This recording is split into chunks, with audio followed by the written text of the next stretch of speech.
ಇದೇನ್ ಜಾತಿ ಗಣತಿಯೋ ಅಥವಾ ದ್ವೇಷದ ಗಣತಿಯೋ ಅಂತ ಹೇಳಿ ಎಕ್ಸ್ನಲ್ಲಿ ಕೇಂದ್ರ ಸಚಿವ ಎಚ್.ಡಿ. ಕುಮಾರಸ್ವಾಮಿ ಅವರು ಪ್ರಶ್ನೆಯನ್ನ ಮಾಡಿದ್ದಾರೆ. ಸಿಎಂಗೆ ಪ್ರಶ್ನೆಯನ್ನ ಮಾಡಿದ್ದಾರೆ. ಒಕ್ಕಲಿಗರ ಸಂಖ್ಯೆ ಎಷ್ಟಿದೆ ಅಂತ ಹೇಳಿ ಸಿಎಂಗೆ ನೇರಾನೇರವಾಗಿ ಪ್ರಶ್ನೆಯನ್ನ ಮಾಡಿದ್ದಾರೆ. ಅಂಕಿ ಅಂಶಗಳನ್ನ ಆ ವರದಿಯಲ್ಲಿ ಏನಿದೆ ಅನ್ನೋದನ್ನ ಸರ್ಕಾರ ಅಧಿಕೃತವಾಗಿ ಇನ್ನೂ ಕೂಡ ಹೇಳಿಲ್ಲ ಅಥವಾ ರಿಲೀಸ್ ಮಾಡಿಲ್ಲ. ಆದ್ರೆ ಅಂಕಿ ಅಂಶಗಳು ಎಲ್ಲೆಡೆ ತೇಲಾಡ್ತಾ ಇವೆ.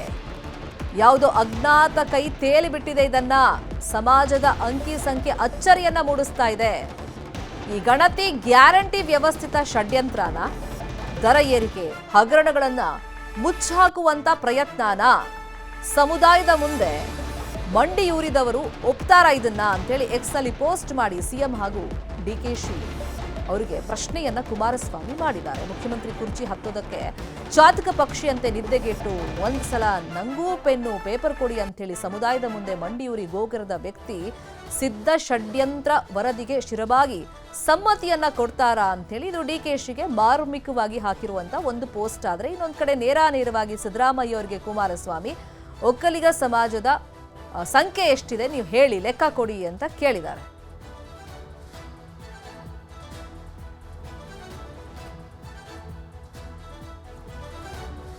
ಇದೇ ವಿಚಾರವಾಗಿ ಇನ್ನಷ್ಟು ಡೀಟೇಲ್ ಆಗಿ ಇನ್ಫಾರ್ಮೇಶನ್ ಕೊಡ್ತಾ ಹೋಗೋದಕ್ಕೆ ನೇರ ಸಂಪರ್ಕದಲ್ಲಿ ಕನೆಕ್ಟ್ ಆಗಿದ್ದಾರೆ ನ್ಯೂಸ್ ರೂಮ್ ಇಂದ ನಮ್ಮ political bureau head Chidanand Patel. Chidanand Patel, ಒಂದು ಕಡೆ ಒಕ್ಕಲಿಗರು ಸಭೆಯನ್ನ ಕರೆದ್ರೆ ಡಿ.ಕೆ. ಶಿವಕುಮಾರ್ ಅವ್ರ ನೇತೃತ್ವದಲ್ಲಿ, ಮತ್ತೊಂದು ಕಡೆ ವೀರಶೈವ ಲಿಂಗಾಯತರು ಕೂಡ ಸಭೆಯನ್ನ ಕರೆದಿದ್ದಾರೆ. ಇವಾಗ ಮೇಲ್ವರ್ಗದವ್ರಿಗೆ ಒಂದ್ ರೀತಿ ಆತಂಕ ಶುರುವಾಗಿದೆ. ವರದಿಯಲ್ಲಿ ನಮ್ಮ ಸಂಖ್ಯೆಯನ್ನ ತಪ್ಪಾಗಿ ತೋರಿಸಿದ್ದಾರೆ ಅಂತ.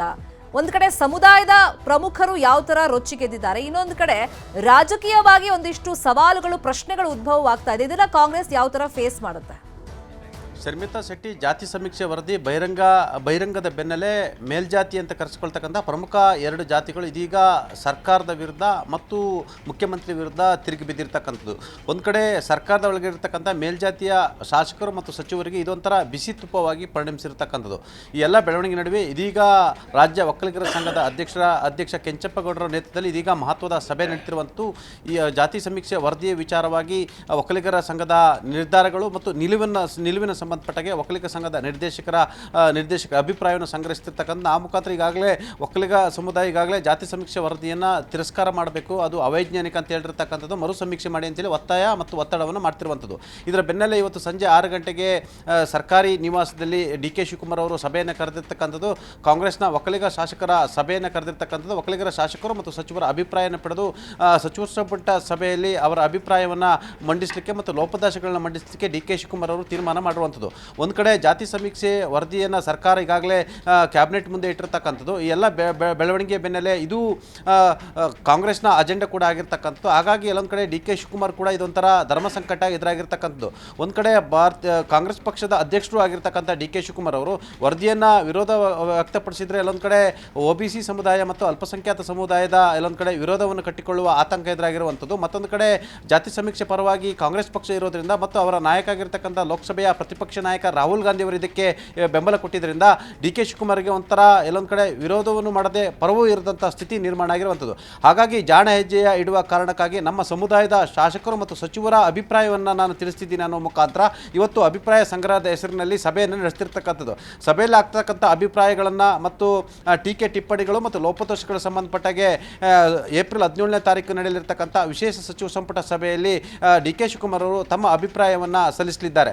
ಈ ಎಲ್ಲ ಬೆಳವಣಿಗೆ ನಡುವೆ ಮತ್ತೊಂದು ಕಡೆ ವೀರಶೈವ ಲಿಂಗಾಯತ ಸಮುದಾಯದವರು ಈಗಾಗಲೇ ನಿವೃತ್ತ ಹಿರಿಯ IAS ಅಧಿಕಾರಿ ಆಗಿದ್ದಂಥ ಕೆ. ಶಿವಮೂರ್ತಿ ನೇತೃತ್ವದಲ್ಲಿ ತಜ್ಞರ ಸಮಿತಿಯನ್ನು ರಚನೆ ಮಾಡಿರುವಂಥದ್ದು. ತಜ್ಞರ ಸಮಿತಿ ಲೋಪದೋಷಗಳನ್ನು ಪಟ್ಟಿ ಮಾಡಿ ನಂತರ ಲೋಪದೋಷಗಳ ಪಟ್ಟಿಯನ್ನು ಸಚಿವರಾಗಿರ್ತಕ್ಕಂಥ ವೀರಶೈವ ಲಿಂಗಾಯತ ಮಹಾಸಭಾದ ನಾಯಕರು ಆಗಿರ್ತಕ್ಕಂಥ ಈಶ್ವರ್ ಖಂಡ್ರೆ ಅವರಿಗೆ ತಿಳಿಸುವಂಥದ್ದು ಮತ್ತು ಈಶ್ವರ್ ಖಂಡ್ರೆ ಅವರು ಸಚಿವ ಸಂಪುಟ ಸಭೆಯಲ್ಲಿ ಆಗಿರ್ತಕ್ಕಂಥ ಲೋಪದೋಷದ ಬಗ್ಗೆ ಪ್ರಸ್ತಾಪನೆ ಮಾಡುವಂತೆ ಕೂಡ ಈಗಾಗಲೇ ಹೇಳಿರುವಂಥದ್ದು.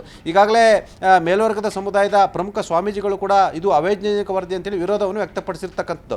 ಈ ಎಲ್ಲ ಬೆಳವಣಿಗೆ ನಡುವೆ ಏಪ್ರಿಲ್ 17ರಂದೇ ಶೋಷಿತ ಸಮುದಾಯದ ನಾಯಕರುಗಳು ಬೆಂಗಳೂರಿನಲ್ಲಿ ಮಹತ್ವದ ಸಭೆಯನ್ನು ಕರೆದಿರ್ತಕ್ಕಂಥದ್ದು. ರಾಜ್ಯಾದ್ಯಂತ ಅಲ್ಪಸಂಖ್ಯಾತರು, ದಲಿತರು, ಹಿಂದುಳಿದ ಸಮುದಾಯ ಮತ್ತು ಜಾತಿ ಸಮುದಾಯಕ್ಕೆ ಸಂಬಂಧಪಟ್ಟ ಹಾಗೆ ಇರತಕ್ಕಂಥ ಎಲ್ಲ ನಾಯಕರ ಸಭೆಯನ್ನು ಕರೆದಿರ್ತಕ್ಕಂಥ ಆ ಮುಖಾಂತರ ರಾಜ್ಯಾದ್ಯಂತ ಸಮೀಕ್ಷೆಯನ್ನು ಯಥಾವತ್ತು ಜಾರಿ ಮಾಡಬೇಕಂತೇಳಿ ಒತ್ತಡ ಮತ್ತು ಒತ್ತಾಯ ಹಾಕಲಿಕ್ಕೆ ತೀರ್ಮಾನ ಮಾಡಿರುವಂಥದ್ದು. ಒಟ್ಟಾರೆ ಮುಖ್ಯಮಂತ್ರಿ ಸಿದ್ದರಾಮಯ್ಯನವರು ಎಲ್ಲೊಂದು ಕಡೆ ಇಡೀ ಜಾತಿ ಸಮೀಕ್ಷೆಯಲ್ಲಿ 60% ಅಹಿಂದ ಸಮುದಾಯ ಇದೆ ಅಂತೇಳಿ ಇದರ ಇದರಲ್ಲಿ ಏನು ಪ್ರಸ್ತಾಪ ಆಗಿದ್ದರಿಂದ ಇದು ಮುಖ್ಯಮಂತ್ರಿಗಳ ಪರವಾಗಿರ್ತಕ್ಕಂಥ ಆ ಮುಖಾಂತರ ಅಹಿಂದ ಸಮುದಾಯದ ಓಲೈಕೆ ಮಾಡಿಕೊಂಡಿದ್ದಾರೆ ಅಂತೇಳಿ ಗಂಭೀರ ಆರೋಪ ಕೇಳಿ ಬಂದಿರುವಂಥದ್ದು. ಒಟ್ಟಾರೆ ಎಲ್ಲೊಂದು ಕಡೆ ಕುರ್ಚಿಯ ಸಮಸ್ಯೆ ಅಡಕತ್ತರಿಯಲ್ಲಿ ಕಾಂಗ್ರೆಸ್ನ ಪ್ರಮುಖ ನಾಯಕರು ಇದ್ದಾರೆ. ಆ ಕಡೆ ಒಪ್ಕೊಂಡ್ರು ಕಷ್ಟ, ಒಪ್ಕೊಳ್ದೇ ಇದ್ರು ಕಷ್ಟ ಅಂತ ಸಂಕಷ್ಟದ ಪರಿಸ್ಥಿತಿ. ಈ ನಿಟ್ಟಲ್ಲಿ ವರಿಷ್ಠರಿಂದ ಏನ್ ಸೂಚನೆ ಬಂದಿದೆ? ಯಾಕಂದ್ರೆ ಮೊನ್ನೆ ಮಲ್ಲಿಕಾರ್ಜುನ್ ಖರ್ಗೆ ಅವರು ಮಾತಾಡ್ತಾ ವರದಿ ತನಗೆ ಗೊತ್ತೇ ಇಲ್ಲ, ಕ್ಯಾಬಿನೆಟ್ ಅಲ್ಲಿ ಏನ್ ಚರ್ಚೆ ಮಾಡಿದ್ರೆ ನನ್ನ ಗಮನಕ್ಕೆ ಬಂದಿಲ್ಲ ಅನ್ನೋ ರೀತಿ ಮಾತಾಡಿದ್ರು, ಸ್ಟೇಟ್ಮೆಂಟ್ ಕೊಟ್ರು.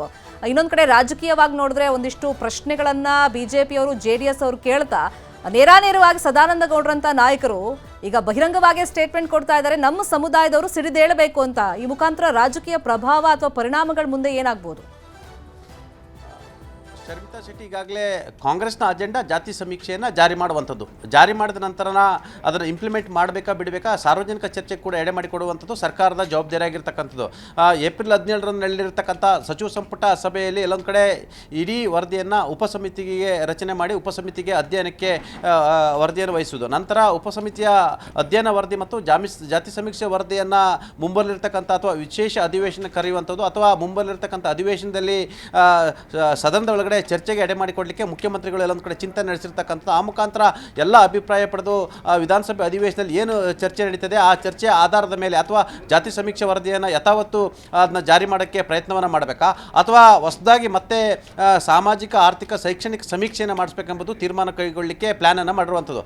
ಅದಕ್ಕೂ ಮುಂಚಿತವಾಗಿ ಎಲ್ಲೊಂದು ಕಡೆ ಈ ವರದಿಯನ್ನು ಎಲ್ಲಾದರೂ ಒಂದು ವೇಳೆ ಜಾರಿ ಮಾಡಿದರೆ ಮುಂಬರಲಿರೋ ದಿನಗಳಲ್ಲಿ ಎಲ್ಲೊಂದು ಕಡೆ ಅಧಿಕಾರಕ್ಕಾಗಿ ಎಲ್ಲೊಂದು ಕಡೆ ಮೇಲ್ವರ್ಗ ಸಮುದಾಯ ಮಾಡ್ತಕ್ಕಂಥ ಲಾಬಿಗೆ ಇದು ಕೊಡಲೆ ಪೆಟ್ಟು ಬೀಳುತ್ತೆ ಎಂಬ ಕಾರಣಕ್ಕಾಗಿ ಇದೀಗ ಒಕ್ಕಲಿಗ ಮತ್ತು ಲಿಂಗಾಯತ ಸಮುದಾಯದ ಪ್ರಮುಖ ನಾಯಕರುಗಳು ಜನಪ್ರತಿನಿಧಿಗಳೀಗ ಬಹಿರಂಗವಾಗಿ ವಿರೋಧ ವ್ಯಕ್ತಪಡಿಸ್ತಿರ್ತಕ್ಕಂಥದ್ದು. ಆ ಮುಖಾಂತರ ತಮ್ಮ ಸಮುದಾಯದ ನಾಯಕರು ಮತ್ತು ಜನರನ್ನು ಕೂಡ ಎಲ್ಲೊಂದು ಕಡೆ ಈ ಸಮೀಕ್ಷೆಯನ್ನು ವಿರೋಧಪಡಿಸಬೇಕು ಮತ್ತು ಹೋರಾಟವನ್ನು ಮಾಡಬೇಕಂತೇಳಿ ಕರೆ ಕೊಡ್ತಿರ್ತಕ್ಕಂಥದ್ದು. ಹಾಗಾಗಿ ಒಕ್ಕಲಿಗ ಮತ್ತು ಲಿಂಗಾಯತ ಸಮುದಾಯದ ಸ್ವಾಮೀಜಿಗಳು ಯಾವ ನಿರ್ಧಾರವನ್ನು ತೆಗೆದುಕೊಳ್ತಾರೆ, ಅವರ ನಿರ್ಣಯಗಳೇನು ಎನ್ನುವುದು ಕೂಡ ಈಗ ಕುತೂಹಲ ಆಗಿರ್ತಕ್ಕಂಥದ್ದು. ಯಾಕಂತೇಳಿದ್ರೆ ಇವತ್ತು ಸಂಜೆ DK ಶಿವಕುಮಾರ್ ಅಭಿಪ್ರಾಯವನ್ನು ಸಂಗ್ರಹಿಸಿ ಆ ಅಭಿಪ್ರಾಯದ ಆಧಾರದ ಮೇಲೆ ಸಚಿವ ಸಂಪುಟ ಸಭೆಯಲ್ಲಿ ತಮ್ಮ ಅಭಿಪ್ರಾಯವನ್ನು ವ್ಯಕ್ತಪಡಿಸ್ತಿರ್ತಕ್ಕಂಥದ್ದು. ಇನ್ನೊಂದು ಕಡೆ ಒಕ್ಕಲಿಗ ಸಂಘದ ರಾಜ್ಯಾಧ್ಯಕ್ಷರ ನೇತೃತ್ವದಲ್ಲಿ ಇದೀಗ ಸಭೆ ನಡೀತಿರ್ತಕ್ಕಂಥದ್ದು. ಈಗಾಗಲೇ ಒಂದು ಅಂಶದ ನಿರ್ಣಯವನ್ನು ಕೈಗೊಳ್ಳುವ ಸಾಧ್ಯತೆ ಇರತಕ್ಕಂಥದ್ದು ಮತ್ತು ಸಂಪೂರ್ಣವಾಗಿ ಈ ಸಮೀಕ್ಷೆಯನ್ನು ಒಕ್ಕಲಿಗರ ಸಂಘ ವಿರೋಧವನ್ನು ವ್ಯಕ್ತಪಡಿಸಲಿಕ್ಕೆ ತೀರ್ಮಾನವನ್ನು ತೆಗೆದುಕೊಳ್ತಿರುವಂಥದ್ದು. ಈ ಎಲ್ಲ ಬೆನ್ನಲ್ಲೇ ಈಗಾಗಲೇ ಶೋಷಿತ ಸಮುದಾಯ ಕೂಡ ಈ ಯಥಾವತ್ತು ವರದಿಯನ್ನು ಪ್ರಸ್ತಾಪ ಮಾಡಬೇಕು. ಒಂದು ವೇಳೆ ನೀವು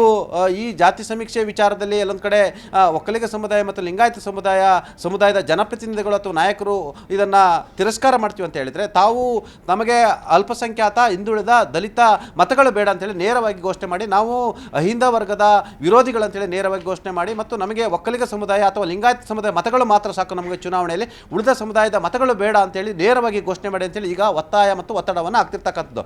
ಒಟ್ಟಾರೆ ಮುಖ್ಯಮಂತ್ರಿ ಸಿದ್ದರಾಮಯ್ಯ ಸದ್ಯದ ಮಟ್ಟಿಗೆ ಇದೊಂಥರ ಅನೇಕ ಜನಪ್ರತಿನಿಧಿಗಳ ಪಾಲಿಗೆ ಧರ್ಮ ಸಂಕಟವನ್ನು ತಂದೊಡ್ಡಿರ್ತಕ್ಕಂಥದ್ದು. ಆ ಮುಖಾಂತರ ಎಲ್ಲೊಂದು ಕಡೆ ತಮ್ಮ ಬಯಕೆ ಈಡೇರಬೇಕಿತ್ತು. ಅಂದರೆ ಜಾತಿ ಸಮೀಕ್ಷೆ ವರದಿಯನ್ನು ಎಲ್ಲೊಂದು ಕಡೆ ಸಿದ್ದರಾಮಯ್ಯನವರು ಅಹಿಂದ ಸಮುದಾಯದ ನಾಯಕರಾಗಿ ಎಲ್ಲೊಂದು ಕಡೆ ಶೋಷಿತ ಸಮುದಾಯದ ಬಂದಂಥ ಮುಖ್ಯಮಂತ್ರಿಯಾಗಿ ಈ ವರದಿಯನ್ನು ಸ್ವೀಕಾರ ಮಾಡಲಿಲ್ಲ ಎಂಬ ಗಂಭೀರ ಆರೋಪ ಕೇಳಿ ಬಂದಿತ್ತು. ಆ ಆರೋಪಕ್ಕೆ ಉತ್ತರವಾಗಿ ಇದೀಗ ವರದಿಯನ್ನು ಸ್ವೀಕಾರ ಮಾಡಿರ್ತಕ್ಕಂಥ ಆ ಮುಖಾಂತರ ಸಾರ್ವಜನಿಕ ಚರ್ಚೆಗೆ ಎಡೆ ಮಾಡಿಕೊಟ್ಟಿರುವಂಥದ್ದು. ಆ ಮುಖಾಂತರ ವರದಿಯನ್ನು ಸ್ವೀಕಾರ ಮಾಡದೆಂಬ ಸಂದೇಶ ರವಾನೆ ಮಾಡಿರುವಂಥದ್ದು ಮತ್ತು ರಾಜ್ಯದಲ್ಲಿ ಯಾವ ಸಮುದಾಯದವರು ಎಷ್ಟು ಪರ್ಸೆಂಟ್ ಇದ್ದಾರೆ ಮತ್ತು ಅನ್ನುವ ಒಂದು ಮೆಸೇಜನ್ನು ಪಾಸ್ ಮಾಡಿರುವಂಥದ್ದು. ಒಂದು ವೇಳೆ ಎಲ್ಲರೂ ಒಕ್ಕೂರಿನಿಂದ ವಿರೋಧವನ್ನು ಮಾಡಿದರೆ ವಿಧಾನಸಭೆ ಅಧಿವೇಶನ ಮತ್ತೆ ಜಾತಿ ಸಮೀಕ್ಷೆಯನ್ನು ಮಾಡುವ ಮುಖಾಂತರ ಮತ್ತೆ ಒಂದು ಕಡೆ ಚೆಂಡನ್ನು ಸಿದ್ದರಾಮಯ್ಯ ತಮ್ಮ ಪರವಾಗಿ ಯಾವ ರೀತಿ ಬಳಸ್ಕೊಳ್ಬೇಕನ್ನೋದು ಕೂಡ ಪ್ಲಾನನ್ನು ಮಾಡಿರುವಂಥದ್ದು. ಒಟ್ಟಾರೆ ಎಲ್ಲೊಂದು ಕಡೆ ಸಂಪುಟ ಉಪಸಮಿತಿಗೆ ವಹಿಸಿ ಆ ಮುಖಾಂತರ ಸದನದಲ್ಲಿ ಇದನ್ನು ಚರ್ಚೆಯನ್ನು ಮಾಡಿ ಸದನದ ಶಾಸಕರ ಅಭಿಪ್ರಾಯವನ್ನು ಪಡೆದು ಮುಂದಿನ ನಿರ್ಧಾರಕ್ಕೆ ಮುಖ್ಯಮಂತ್ರಿಗಳು ಸದ್ಯಕ್ಕೆ ರೂಪುರೇಷೆಯನ್ನು ಮಾಡಿರುವಂಥದ್ದು.